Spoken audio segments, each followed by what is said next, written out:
My name is Barbara Blowers. I live at 930 Beckett Point Road. I'm a lifelong resident of Jefferson County. I was a lifelong Democrat. I'm pretty much over that right now. I do a lot of SPADs and other kinds of permits with the county. And although they're very, very slow, I mean, I have SPADs that are still sitting up there that were turned in May of 2009, not going anywhere, and that's very common for a variety of reasons. Typically not my fault. Sometimes it's Fish and Wildlife, but mostly it's the county. But on this issue of this legislation that was signed on March 18th, my assumption was, like most legislative things, it would take effect on July 1st. I wasn't too worried about it. I heard about it right away. Didn't think too much of it. I was continuing to turn in permits, turned in a number of permits the week after and the week after, and I still have permits to be turned in. Mind you, these permits aren't frivolous permits. In most cases, they cost my clients between $3,000 and $6,000 to prepare. Geotechnical reports, wetland delineations, septic issues, etc. So, it's not like they're turning it in just for fun. They're turning it in for a reason.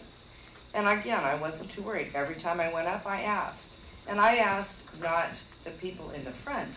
I asked the people in the back, what's going on with this? And they would tell me that they had sent it to the prosecutor's office for him to decide what to do.